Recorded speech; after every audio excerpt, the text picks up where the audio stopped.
Hello there everyone, and welcome to my 100% playthrough of the Turok 3 Shadow of Oblivion Remaster on Oblivion. This is Chapter 5, Oblivion. And welcome everyone one last time to the Turok 3 Shadow of Oblivion Remaster. And well, we've already got a bit of a welcoming committee out here. And I decided what better time than now than to show off exactly what the Cerebral Possessor does. As you can see, it allows you to possess other enemies. And ordinarily what you're supposed to be able to do is lure them into a group of other enemies, or into a, environmental hazard, and that should be able to kill them. However, the blast radius from the boar doesn't seem to do any damage. Or if it does, it's a really minimal amount. But, yeah, so that patch that I talked about that's needed, it's to increase the blast radius, so it actually does damage to surrounding enemies. And Danielle's Cerebral Boar upgrade, which is called the Cerebral Burst, has the exact same issue. So, yeah, here's the Oblivion insignia. There's the symbol of the child inside of a pyramid, I guess. And that, I'm assuming, is probably Oblivion. Well, I assume whatever answers we need to find out, we'll find out in this chapter here, because it is the final chapter of the game. And as you can see, our objective is to locate and rescue the child. Yep, the very child from the intro. So, let us not dilly-dally anymore, let's get to it. So, in the Outskirts, you will immediately come across some enemies that should be familiar to you. Remember these lovable lot? In Turok 2, they were known as Sentinels. But in this game, I'm pretty sure they're known as Oblivion Spawn Grunts. That being said, that's a much longer name, and I much prefer Sentinels. It just sounds cooler and is easier to say.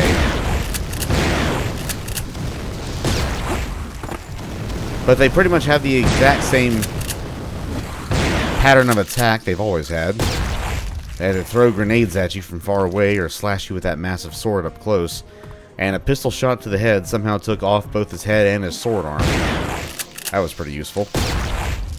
But yeah, as Joseph, these guys are a real cakewalk. Just stun them with the shredder, and then if the shredder shot doesn't kill them, just swap over to the silent pistol and take them out. And since the shredder only uses 2 shells per shot now instead of 5, it's a much more viable option than it used to be. So anyway, out here, we're gonna immediately go to the left door here, and there's a, well, hello. Remember these guys? In Turok 2, they were known as Death Guards, but in this game, they are simply called Oblivion Spawn. But I think I shall keep calling them Death Guards, because A, it's a shorter name to say, and it sounds much cooler. But when you take out that Death Guard, 2 more Death Guards spawn up in that tower. 2 quick sniper rifle shots to the face, though, and they will be dealt with summarily. So, before we cross this magma river, or moat, I guess, let's climb up this ladder here. Now, this final chapter has only one secret, and believe it or not, it's actually through that door, which we cannot open until we get inside of that tower. Which we cannot do until we get to a future, or the section after this, actually. But if you're Danielle, you can actually get to it immediately, because up on that ledge right there is actually an energy grapple point. And you just, actually, no, you can't. No, you can't. That's right. You can get the boars early, but you can't crouch through that little gap. That's right. Okay, never mind. So you can't get the secret early, but you can get the Cerebral Boar ammo, which I could use, but, yeah, well. I'm not going to be using nothing but it or anything, so I should be alright. But yeah, the Cerebral Possessor, and by extension, Danielle's upgrade, the Cerebral Burst. It's very unfortunate that their the boar's blast radius doesn't do that much damage at all, when it's supposed to be able to take out multiple enemies, if they're close enough, of course. And what the Cerebral Burst does is when the boar hits an enemy's brain, it makes them run away, usually, more often than not, to other enemies, and then you can just detonate the boar at your leisure. Matter of fact, that's what that little countdown thingy is, as I'll show you right here. See if I can... Yeah, that little countdown, that's like 5, 4, 3, 2, 1. And the Cerebral Burst has that as well.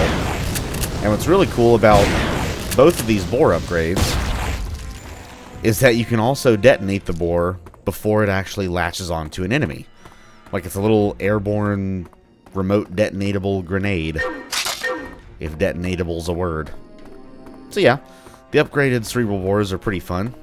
They would be more fun if the blast radius was working properly, but I'm sure that's a pretty easy thing to fix. Just gotta fix some damage numbers, I'm sure. But knowing how next to nothing I know about game development, it's probably more complicated than that. Oh well. Anyway, let's head through here, but be careful. We're immediately going to be accosted by 2 death guards. So we are just going to take these guys out one at a time and quickly shift our focus to these here grunts. I believe they both spawn in when you kill that death guard there. Maybe that one as well if he's the first one, but I've always killed that one first, so. And this death guard up here is a little too eager today, so we'll put an end to that right quick. And then up this very noisy elevator, I'm going to flip this lever to activate this light bridge. But before we cross it, we're actually going to go through this doorway here, which leads back out to the outskirts. Yep, watch for the... Oh, hello. The stun effect didn't hit him, I guess. That's alright. But yes, we end up right inside the very tower we need to wind up inside to unlock the secret. And to get back to there from here, we can either cross the magma moat the way we did last time, or do it the more fun way. Activate yet another light bridge. And then just find your way off the tower, cross the bridge, and there you go. So why don't we? Go ahead and get the last secret of the game. And then, of course, inside here is also the gap that you can crawl through to get the bores, which I do not need. So, I shall not bother doing so. I'll just kind of show it from here. See? You can just crawl under. You can't as Danielle. She's not quite scrunchable enough. Also, she's quite tall, so that could be another reason why. But anyway, we are done with the outskirts. So let us head back to Chaos Entrance and cross the light bridge in that section. And as I mentioned at the end of the last video, this level's roughly as long, maybe a bit longer than the first level, so it's relatively short as well. But it is the final level, so it's going to be packed full of action either way. Anywho, let us cross. And I'm going to keep the Shredder out and about for death guards.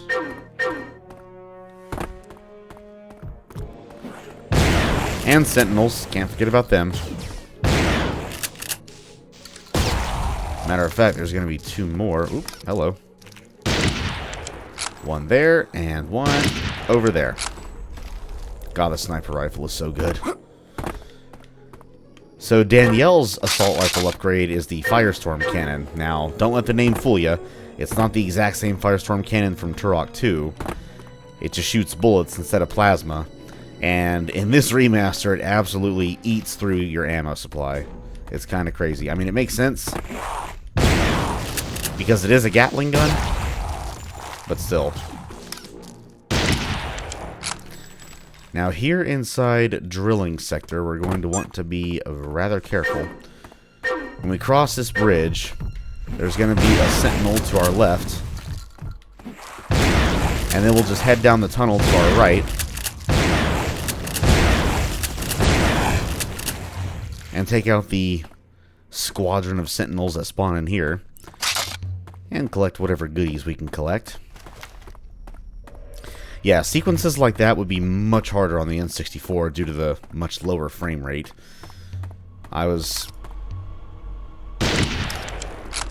It was almost a guarantee you were going to die in this level at least once or twice at sequences like that, because that lower frame rate was such a deterrent back then.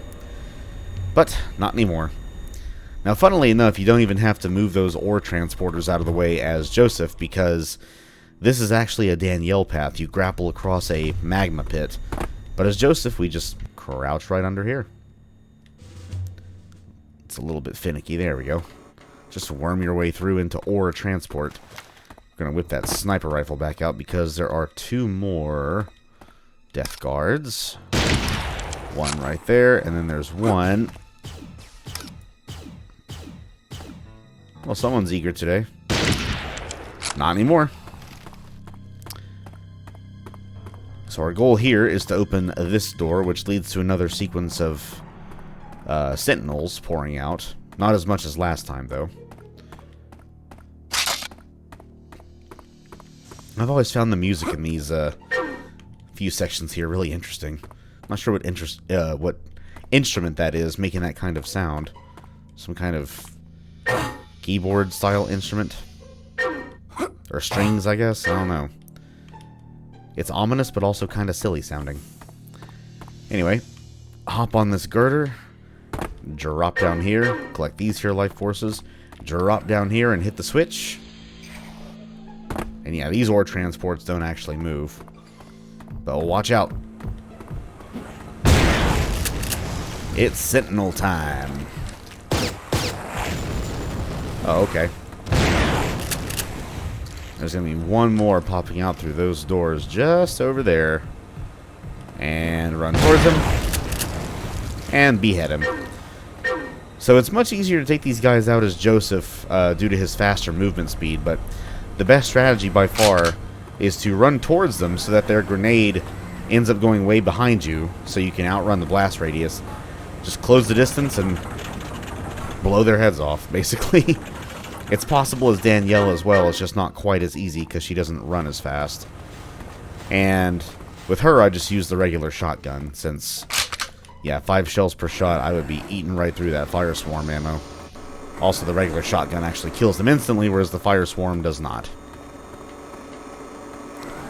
Anyway, yeah, this path just leads back to drilling sector for this little treasure trove of ammo and health up here. That is the only reason to come back.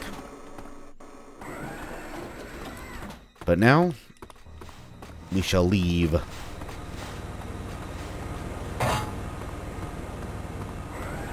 We shall leave and head to what is essentially the end of the first half of the map. And what a transition this is going to be. Also, we're going to get close to our... or we are very close, rather, to the 5th and final PSG part. But up here, in the Gauntlet, we are going to be riding that giant ore transport right over there. Oh, yes. We went from moving some along to actually having to ride on top of one. Yeah, but watch out. We're going to have tons of flesh eaters trying to bar our progress. Hop on this pipe over here to gather 3 more life forces. And there's going to be 3 more on top of the steps that lead up to the ore transport. Oh, hi, Death Guard. Smile for the sniper rifle scope. Do you have anything? Grenades? I do not need those. Hi, Sentinel. Bye, Sentinel. Hi, Sentinel. And bye, Sentinel. Alright, let's get out of here before more guys spawn in. And then jump on top of the ore transport. And away we go. It does start out a little bit slow, but it speeds up a little bit. But get your sniper rifle out because there's going to be some sniping death guards awaiting us. Now this section is much easier as Joseph, provided you're good at timing your shots and good at aiming, because you can just plug the death guards with 1 shot to the face with this thing. With Danielle, it's a bit different. I like to use her tech bow since it has some zoom on it. But we're actually going to be getting off at the first stop over there, because, well, there is a bit of an optional objective in this chapter. It is technically optional, but the fight against the final boss, which is Oblivion himself, is significantly more difficult if you do not do it. Also, it's where the final part of the PSG is. Oh yeah. You know we're going to get that. Absolutely. All day long. So hop off the transport and head this way. There's going to be some more sentinels awaiting us. They always come in duos. But, hey. Those who attack together are destroyed together. And then here, simply blow through this wall. Now, this wall was not here in the N64 version. It was just the doorway. But here they actually... I guess they tried to hide your objective or something. Interesting little change. Go ahead and plug all the sentinels along this path here. Oh. Thought that got him in the head. Guess not. But here, let us whip out our napalm cannon. And this is another advantage I'll give to Danielle's RPG over Joseph's napalm cannon. Because what we're about to blow up takes only one shot with Danielle's upgrade, but two with Joseph's. An ore processing plant. There are two of these in this chapter. And you want to destroy them. Now, why is that? I will actually explain why when we get to that area. Go ahead and take out these here sentinels.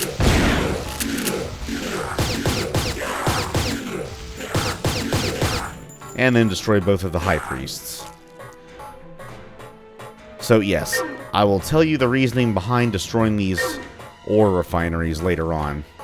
But for now, all you need to know is destroy them. And looky what we have here. The PSG is complete. And look at how marvelously massive this thing is. Holy crap. Looks like it weighs like 40 pounds. And it's long as hell, too. Probably very top-heavy. And we shall be witnessing its amazing power very shortly. Oh. Still dodged it. Very nice. But yep, Oblivion's spawn are not happy that we just destroyed one of his sources of power. A bit of a slight spoiler there for what those ore refineries are used for, but oh well. I shan't go into any more detail than that. But out here, we have to hop on this ore transport again. But before we do that, let's take out these death guards. Fire in the hole. So this gun fires out a miniature black hole that sucks in enemies as well as you, and eventually explodes. And guess how many times you can shoot it? As much as you want. The ammo is infinite. And that recharge time is the quickest I've ever seen. So, in the N64 version, if you got this weapon legit, it took literally a minute to charge up fully. If you got it with cheats, it only took 30 seconds. I'm pretty sure here it takes like not even that. I think it's like 15 seconds. I'll have to count it next time. Now, there's going to be some more death guards up here. Quite a lot, actually. I would get off the transport and use the PSG again, but I don't really want to wait for the next ride. So we'll just take care of them the old-fashioned way. With bullets.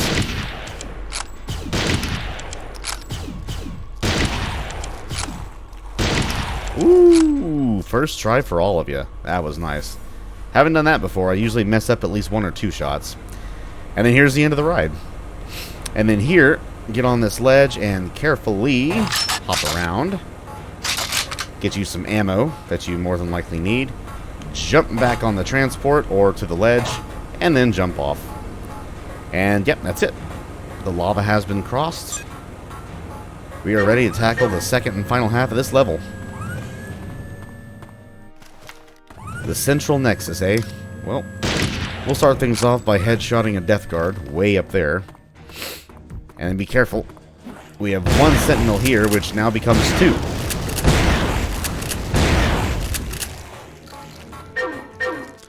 I also realized I haven't used the vampire gun yet because I haven't really had to. But I'll tell you one thing: these sentinels, they may not look like it, but they've got a ton of health. I think they give you like damn near 100 points of health. So if you're down to, in my case, 40, and I use the vampire gun, I can almost get a full restore on my health. because my max health right now is 140. I have extra thanks to the ultra health I got back in level 4. Actually, more like the 3 ultra healths I got. And there we go.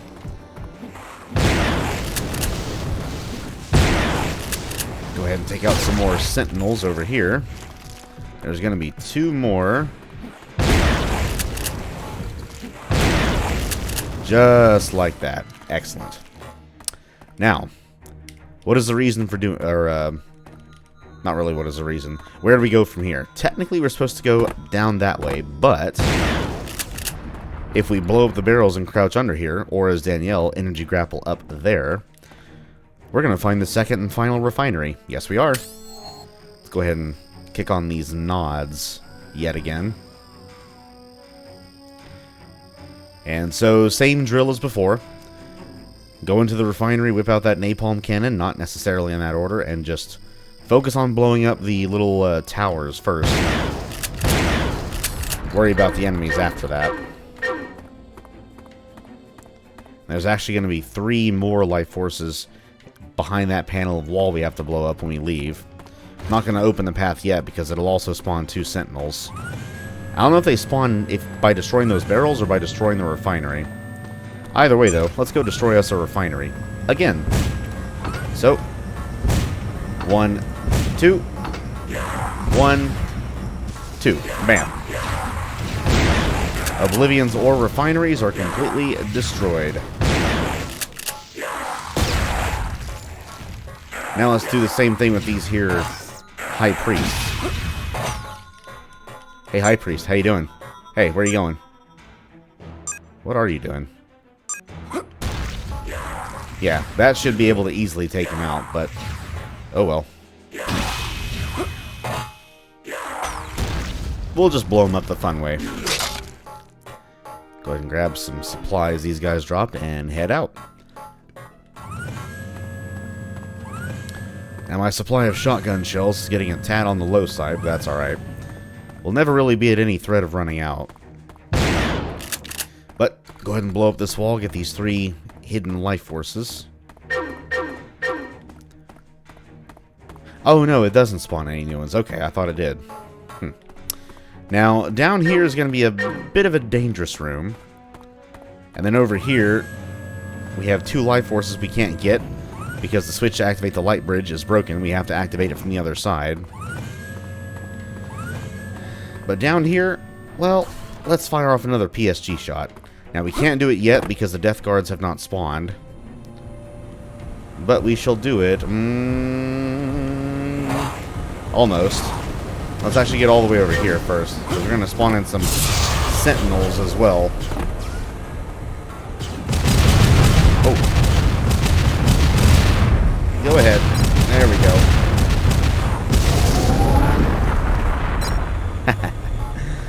Don't mess with fireworks, kids. Oh, I forgot to count. Crap. It may really be only 15 seconds. But yeah, it's already fully charged. Isn't that crazy? A whole minute in the N64 version. And that's if you got it legit. If you cheated, it actually charged up quicker. But this version charges up even quicker than that, I'm pretty sure. Anyway, form this very nice wide light bridge. Get us 2 more life forces and some other supplies. See, there's some rifle bullets over there that I do not need, so I will not go for them. Grenades. I do need those. I will take them.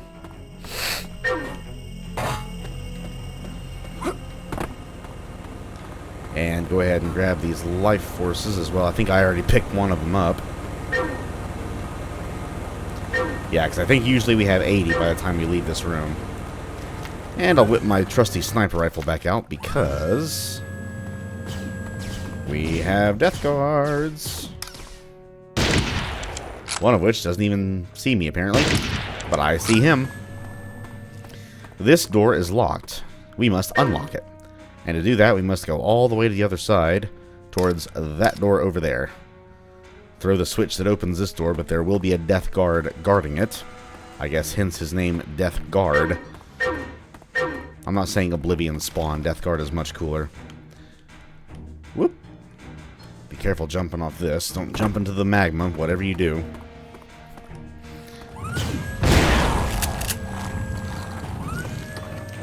Thanks for the switch, Mr. Death Guard.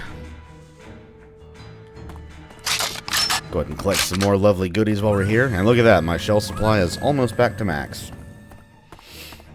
And we're going to keep the shredder out because the next area is going to have a good, decent chunk of sentinels inside of it. And as usual, there will only be about 2 spawned in at a time. They're not all going to be there at once. So, we will just do what we usually do. Stun them, and then plug them. Or if your aim is good enough... Oh, I said if your aim is good enough, just get him with the shredder. Just like that.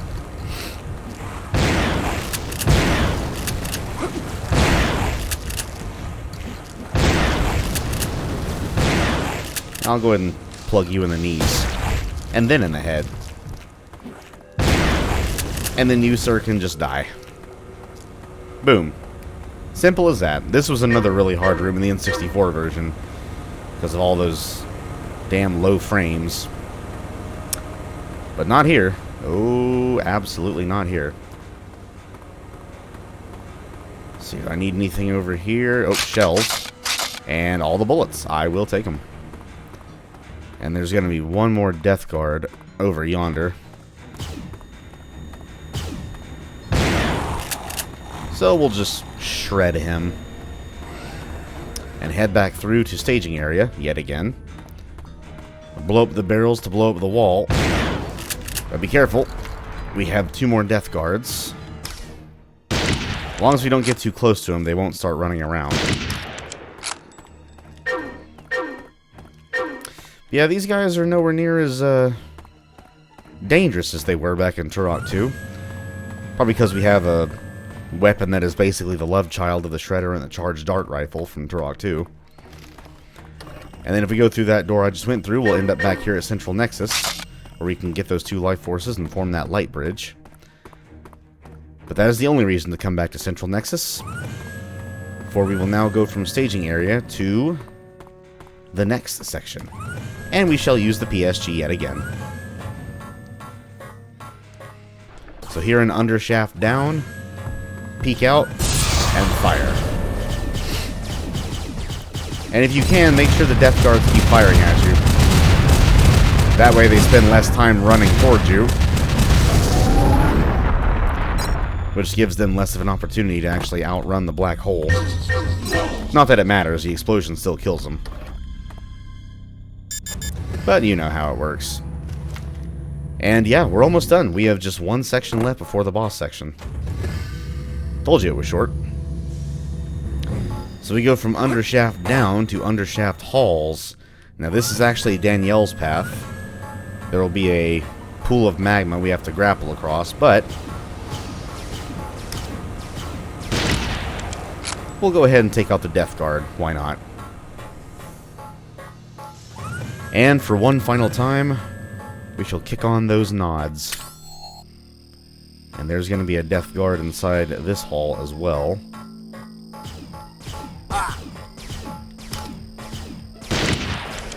Come on. There we go. Then hit this here switch to bring down this elevator. And you know what? We're going to get the PSG out yet again.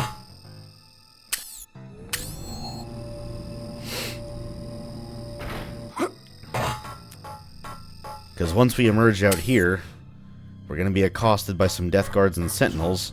But if we just fire the PSG right out there, every single enemy in this room should be sucked into it and destroyed.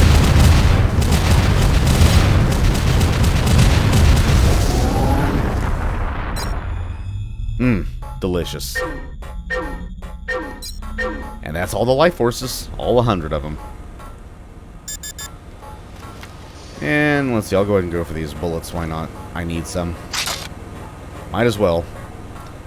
If I'm not maxed out, might as well grab them, because we are at the penultimate section. And I believe there's grenades in this trench, yeah. And I do not need those. So to get to the boss room, we must form a light bridge to that door over there. And there is going to be a death guard behind that door. So what we must do is hit the switch on both sides of this upper ramp area to actually open the door, and then that switch there activates the bridge. So once we open the door, we'll give Mr. Deathguard a nice deadly surprise.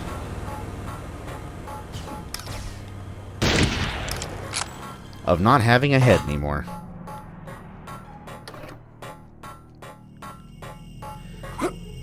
It is time. Let's go take out this son of a bitch. Get out your PSG and your napalm cannon.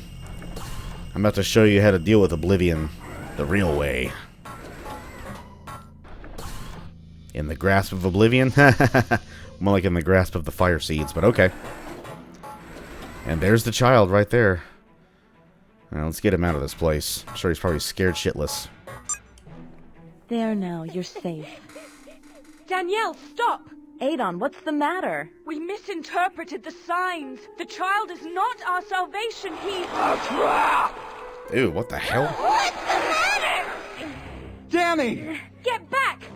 Haven't you come to save us? Joseph, do you have a shot? No! Now!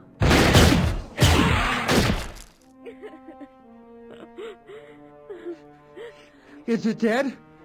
Danielle, get away from there! Danny, get back! It's too late! The rebels come here to die. Those subtitles were wrong. Oh. Suffering! Oh boy. Chaos! Oblivion is at hand! Wow. You, sir, are ugly. Fire a PSG shot. Wait for the ball to explode, or the black hole to explode. And once it does, shoot your explosives right into Oblivion's chest cavity. It's gonna take like 2 or 3 rounds. And then once the PSG recharges, do it all over again. Just dodge his attacks. Wait for the black hole to go boom.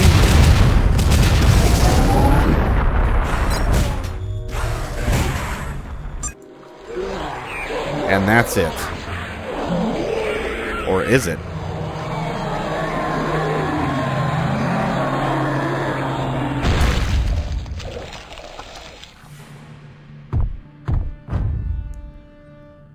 That is one ugly motherfucker.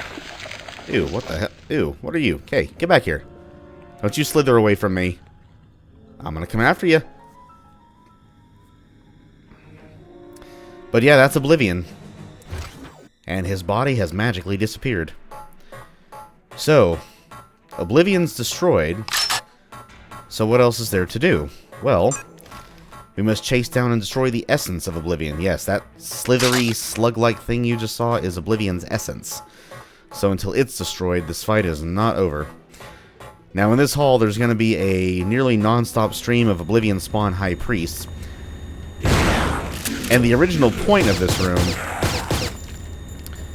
was to basically, if you were low on health, you could use the vampire gun on as many of these guys as you wanted. But there's one small problem. A, I have enough health as is. I'm over max. And the last few times I tried to use the vampire gun against the high priest in this remaster, they kept, like, magically shifting away from me, so I couldn't even hit them. And the vampire gun just kept hitting me instead. Yeah, if you miss your target with the vampire gun, it deals like 3 damage to you. But we'll go ahead and destroy these high priests now, because if we don't, they're going to come looking for us. And I'm not going to be using my cerebral bore at any other point, so might as well go ahead and just use it now. I do not want these guys chasing me and getting me in the back. So we'll just deal with them as we see fit.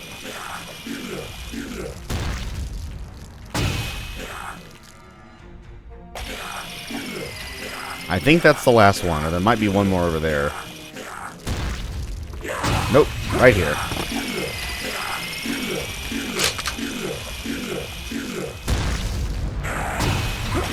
That's the last one.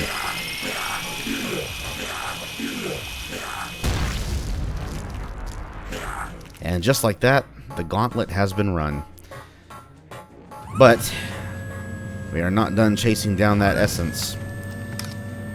So we must fight our way through some more high priests. Fortunately, 2 stormbow arrows is enough to take them out, regardless of where you hit them.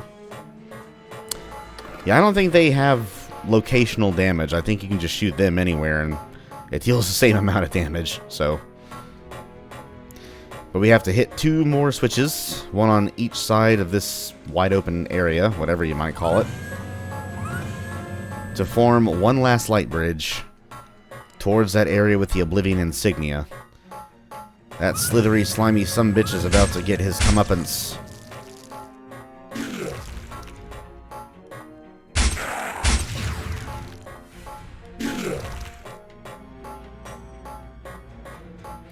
Let's hit this final switch here. That's actually going to spawn in 2 more high priests in that middle tower area.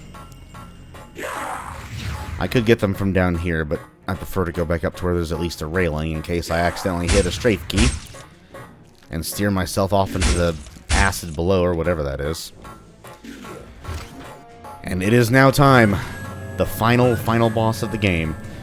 Get out your napalm cannon and, well, prepare yourselves. If you've not played this game before, you're not going to believe who the final boss is. Joshua? That's right. Hi, Danny. Josh, how? The house, the explosion, the... Shh. I'm all right. Everything's going to be fine now. I saw you shot. I saw you fall. None of that matters now. Actually, it does. Ada, no! What are you doing? It's okay, Danny. That's not Josh. Joshua? If you hear that, you kill your brother. Darkness is upon you, little Turok. The suns and stone will fall this day. That's right. Joshua himself has been infested by the essence of Oblivion. How the hell he's even alive after that explosion? No idea. But he is the true final boss. He has a firestorm cannon. And well, he doesn't usually get trapped down there like this.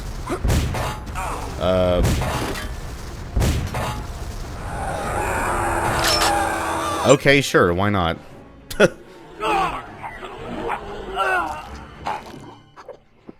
Ooh, you're looking a little different than you were a few minutes ago. The energy held within these satchels. There's the light burden. The energy of creation nearly destroyed you once. Now we're gonna finish it. You took our brother. Now you go to hell!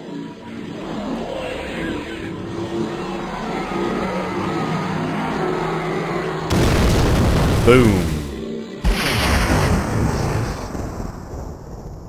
I was wrong about my visions, Danny. I know. The child, it was a trap. No, Danny. There is another child. Your child. The child is yours, Danny. You're pregnant. It happened just before Brian died. He never knew we were going to have a baby. He will be special, Danny. Protect him. No, Josh, please don't go.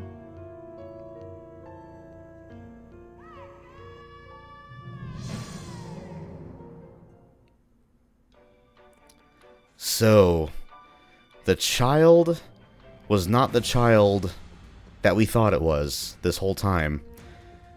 The child was actually the child within Danielle herself. She's pregnant. So her husband, who she recently lost, impregnated her, apparently just before he was killed or died. I don't think his cause of death is ever officially revealed. And so the child is the key. So the child that was the key is actually her child. Now, this is the final game in the original trilogy.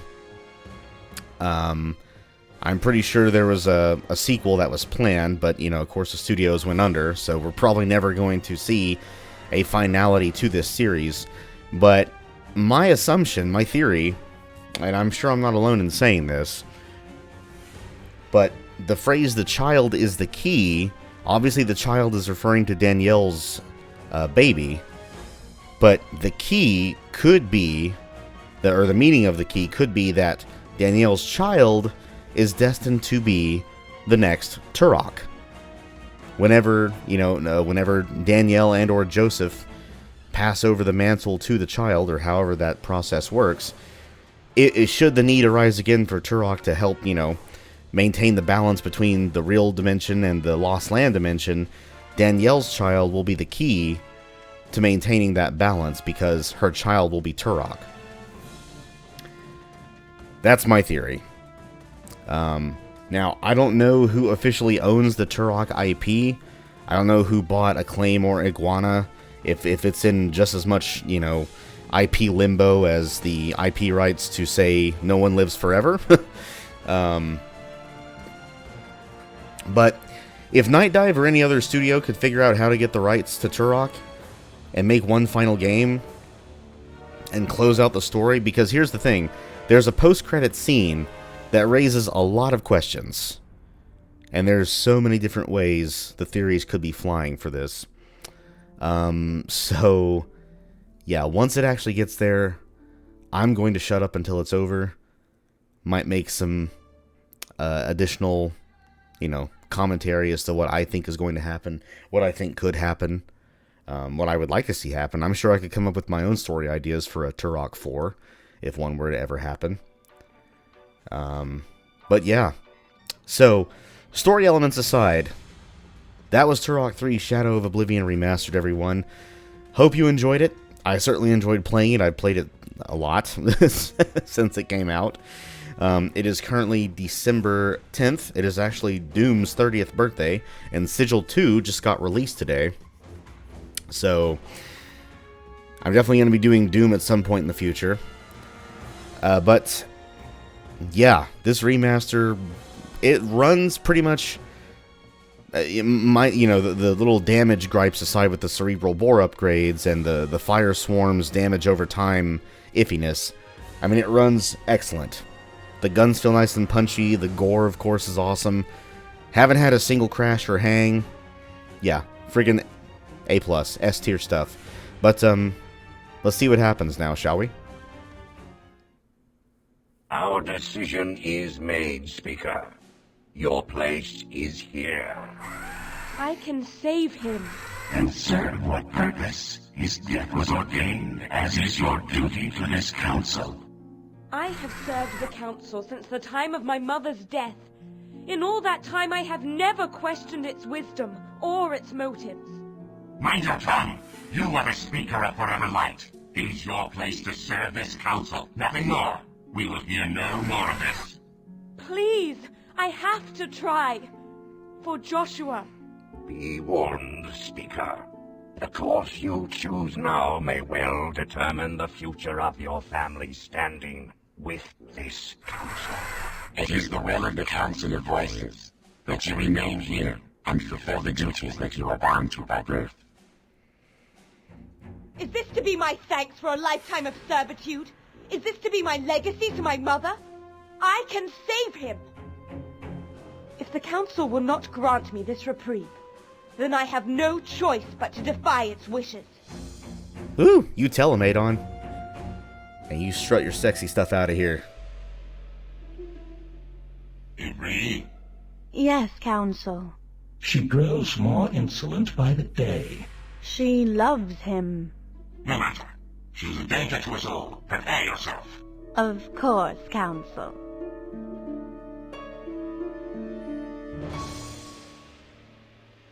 And that's it. So yeah, apparently Joshua Fireseed, can be saved. Adon is willing to try anything she can to save him, because she does love him, and she's willing to defy the very council she's bound to by birth to serve in order to do so. And so the council then calls upon this mysterious woman named Ivry. Ivry is a member of the same species as Adon, but according to the Prima's official strategy guide for the game, all they really mention about her is that she's not as high up on the totem pole, in their own words. They actually use the term totem pole here, as Adon is. So maybe she's next in line to be the Speaker of Forever Light, which is the role that Adon currently is, or the role that Adon currently serves. But yeah, the council are definitely up to something. And they're, from the way their voices sound and their mannerisms, it sounds like they're trying to recruit Ivry into doing whatever they can to stop Adon from saving Joshua.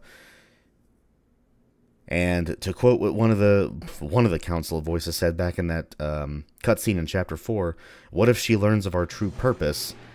To which one of the other ones replies, "That would be unfortunate." So my theory is that Joshua coming back, now they said his death was ordained, as is her duty to serve the Council of Voices. So my theory is that Adon saving or bringing Joshua back to life is somehow a threat to the Council. And the Council seem desperate to, my guess is, cling to power, or maybe they themselves are willing to try to become a force just as much to be reckoned with as Oblivion was.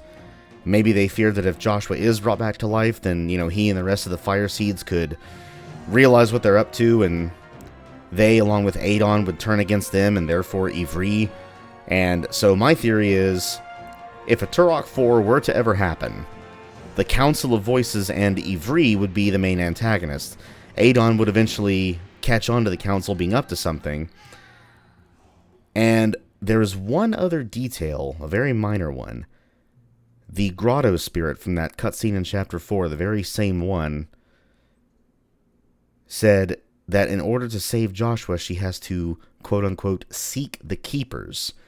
Who exactly are these Keepers? That is never explained. Not even in the guide. They don't even theorize who the Keepers could be. But it sounds like the Keepers are the secret to saving Joshua, bringing him back to life. He's been cleansed of Oblivion's essence. Oblivion is now no more. So, if Adon seeks the Keepers, they tell her how to save Joshua. She saves Joshua. And at some point during that span of time, she would catch on that the Council are up to no good. And one of her own, I guess, tribe members, are they in a tribe or a clan? Or family, I guess. But she'll come to the realization that the Council and Ivry are up to no good. For some reason, they don't want her bringing back Joshua. It's not just about her duty to serve the Council and his death being ordained. They're definitely up to no good. So, that's my theory. And again, whoever owns the Turok IP, I hope that Night Dive or some other very competent developer can get a hold of it and create a true and proper sequel to this game, so we can get an actual finality to the story, because there are so many loose ends, so many questions. Pretty much everything I just mentioned here. But, yeah, that's it, everyone. That was Turok 3 Shadow of Oblivion. That was Chapter 5, Oblivion, on Oblivion difficulty. Hope everyone enjoyed it. I hope everyone has an amazing rest of their day or night. I am signing off again. And my next series, honestly, I have been putting off Strife Veteran Edition for quite some time. At the same time, though, Ion Fury Aftershock is out, and I do want to do a recording of it. So I'm thinking, provided nothing else that I'm really waiting for comes out, I can't really think of anything else that's coming out that I'm just have been waiting for a long time. Normally, I'd say the Dark Forces Remaster, which Night Dive are releasing February 28th of this coming year, but I just did a playthrough of that on the Force Engine source port, so I don't know if I'll do the official remaster to it. I mean, I might, who knows. But I'm thinking my next two are going to be Ion Fury Aftershock, and then Strife, and then I think I'll do Doom after that. I have so many videos up, yet I've never even done Doom. The only Doom Engine game I've done is Ashes, which is a total conversion, so I think that's what my current plans shall be. Now, my mind is, of course, prone to changing, so we'll see what happens. We'll just have to wait and see what the future holds. But for now, that was Turok 3 Shadow of Oblivion. Hope you all enjoyed it. I'm out of here, and I will see you guys next time for whatever the next playthrough series will be. So until then, I will see you all later. Bye-bye.